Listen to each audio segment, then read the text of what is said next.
I'm Chris Niehaus, and I'm here with Kevin Gillette in Erlanger, Kentucky at the Super Bowl. And Kevin, tell us a little bit about your plans for the 1983 winter season. Well, my plans right now are that I'm going to bowl the winter. I'm planning on bowling all of next year, but I may not get out the first couple of weeks. I think I've found a flaw in my game, and I think because of that I'll be a little late in getting out there. Could you elaborate a little bit on that? Well, last night in the Pro-Am here at Super Bowl, I was bowling next to Steve Martin, and for a long time now I've had a hard time carrying the good strike balls I'm throwing. I'm able to hit the pocket, but I haven't been able to really get the combination that I need in order to get the strings of strikes that's necessary to make the kind of money I want to make out there.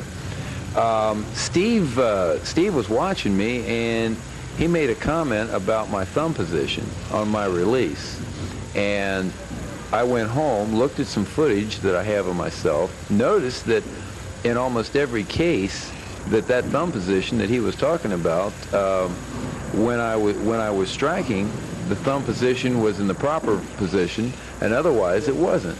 So I've really gotten into the bad habit of bringing my thumb down at the point of release, and I'm going to have to work on breaking that habit. And until I get it broke, I think I'm just going to stay here for a couple of weeks. I've only got 2 weeks before I'm supposed to leave anyway, and I don't know that I'll be able to get it done in time.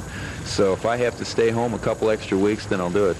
How much of the tour you think you'll miss? Just 2 weeks? I'm not really sure at this point, but I'm not going to go out until I feel I feel I can carry. When I think I can carry, then I'm going to go back out there. I don't have to go back out proving myself that I can hit the pocket. I know I can do that. You don't get any money for just being accurate. You have to be able to knock them down. Now, when I feel that I have found the secret to knocking them down a little more often, I'll do it. See, we're talking one extra 10-pin a game is the difference in making 30,000, 50,000. So that's what I'm looking for, is that 1 10-pin a game. What are some of the places you travel to on the tour? Last year I went through 44 states. Now, we didn't bowl in all of them, but at some point in time I touched on 44 different states going through. So that's east to west, north to south. We even go to Canada, leave the country for 1 week. We see all parts of the country, Pacific Northwest, the West, the Midwest, the North, the Northeast, the South. We hit everything and every place in between. So it's nice on a geographical level. You get to look at how pretty this country is, but truthfully, this will be my 3rd time out, and those mountains are all starting to look the same. So the drive, this year we're not going to drive out, we're going to fly out, and then we're going to catch rides. Well, Kevin, when did you first start to get it interesting in bowling? Yeah, I first got started at bowling. I was 6 years old. And my parents used to bowl down at the old Kenton Lanes. They're now burned down, and it was on a Friday night, 2nd shift. Well, they bowled with a lot of their friends, and they wanted to play cards when they got through bowling. And the manager of the bowling center, he used to play cards with them. So to keep me out of their hair, what they used to do, they'd flip a lane on, and I'd just go out there and bowl until it was time to leave the center. So when did you really get interested in bowling as far as tournament-wise? Well, I've always liked bowling in tournaments rather than leagues. I've bowled well in tournaments as a junior, and then when I became an adult, I got interested in watching the Pro Tour, and I'd had pretty good success at the game, and I wanted to go out at some point in time before I got too old and just see how good those guys were and see if they were that much better than me, or if I could actually play with them. And, you know, that was 2.5 years ago, and I'm still there. So when did you join, say, the junior tour? Well, there wasn't any junior tour. I was, the junior tour actually would be considered like the regional program, a tournament like what we just had here at Super Bowl. I never bowled one of these before I bowled a national stop. The national level was where I wanted to compete. I wanted to beat the people that I'd seen on television, read about, heard about for years, and I wasn't really interested in trying to compete against people that I never heard of. So that's why I wanted to go on the national level, which is what I did. That's what I just packed up one day and took off for California, and that was 2.5 years ago, and I've been doing it ever since. Kevin, you've been in Tour 2.5 years. How well would you say you've done? At this point, all I've been able to do is stay ahead of the game. I haven't been able to make enough money yet to really support the family in the fashion that the man's supposed to do it. But I've made progress. And this year, I progressed to the point where I'm encouraged about the upcoming year. And I'm hopeful that with some changes in my game and the experience that I've gained in the 2.5 years out there, that this year things will turn around for me and I'll start making enough money to support the family in the manner that you're supposed to as the man. We're with Carla Gillette and Bo Gillette, Kevin's wife and son. Carla, tell us what it's like to be married to Kevin.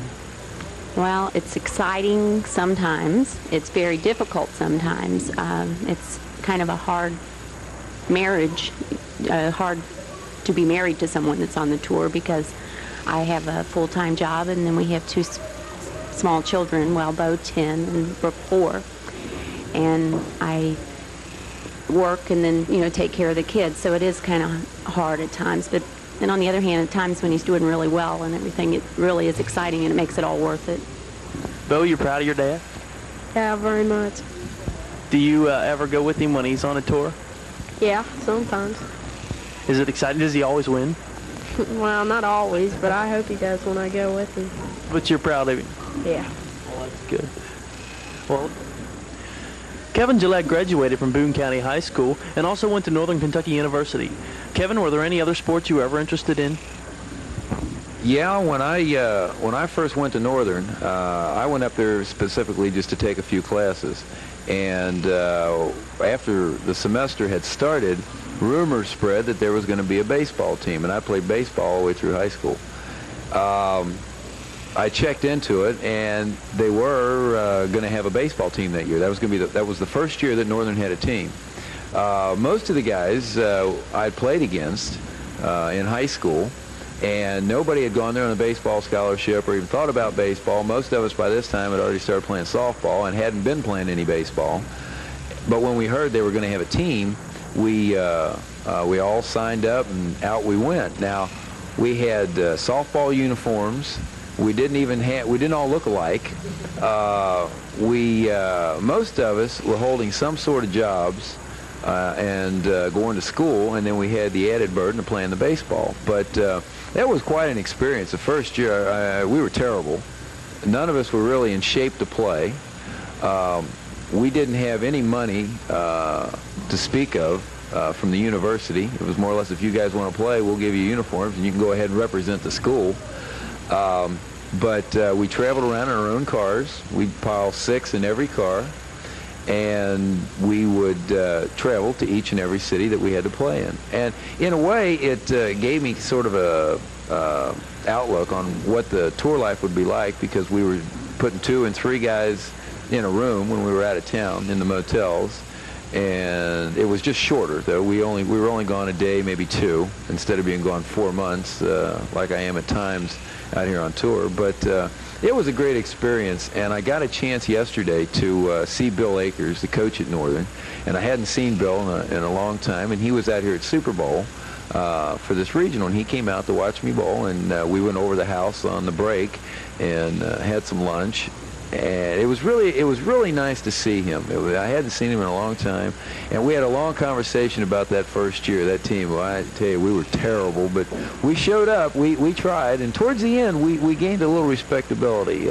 We were still losing, but the scores and the other teams weren't laughing at us anymore. We at least progressed to the point where we were making them work to beat us, and we won a few games. But that was when we started getting in shape. We just weren't in shape when the season started. But it was a great experience. Well, Kevin, once again, I want to thank you and your whole family for being with us here today. And once again, very good luck to you in the '83 tour. Doug Martin here. Doug, tell us how the tournament that we saw today got started. Well, we about a year ago started writing letters to the PBA wanting to get this event of some kind in here. we were inquiring about a national tour style or a regional or a summer tour style. And so we have been having some conversations back and forth about the thing. And I guess it was back around August that Al Thompson, who's the director of the PBA, he decided to put together this invitational tournament, which is a different tournament than their normal regional tournaments. It's not open to all the pros. It's only open to the top 64 in the region. So we were able to get some of the top names off the national tour in this thing. Well, Kevin Gillette, who's a pro bowler from this area in Florence, he was instrumental working with Al Thompson, who's the director of the PBA headquarters region. So he, they got together and decided they wanted to bring it to the northern Kentucky, greater Cincinnati area. And as I said, with the correspondence that we've had with the PBA, we've expressed an interest in hosting a tournament here. So that's when they decided to come to this area, they chose our place. You had something big here going last night. Tell us all who was here and what that was about.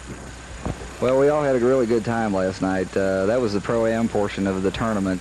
We had it at 6 o'clock, 3 shifts at 6 o'clock, 8 o'clock, and 10 o'clock. That's where amateur bowlers can bowl with the pros.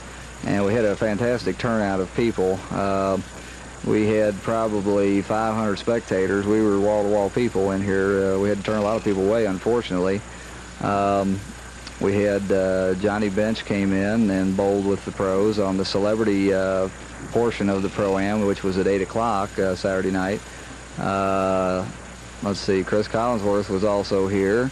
Dan Ross, Tom Dinkle, Glenn Bujnock, and let's see, who am I leaving out?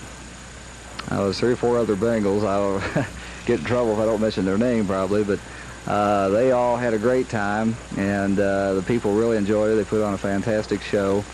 Johnny Bench, he rolled a 600 series at 200 average, so he did real well. Turk Schonert, he fared very well.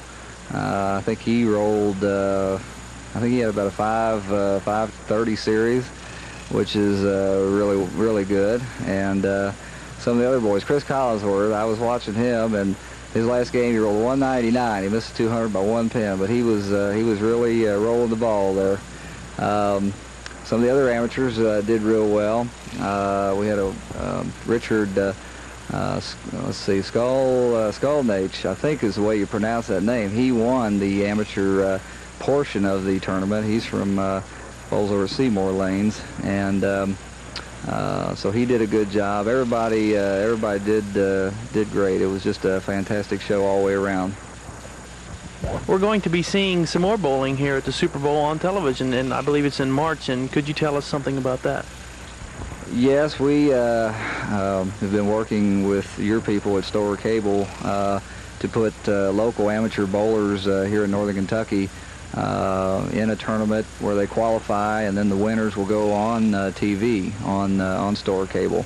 So we're excited about that and looking forward to it.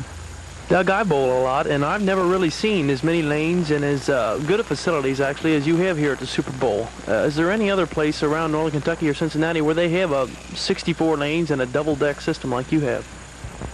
No, I don't know of another lanes really in the United States like this. This is quite unique. We're really proud of our building.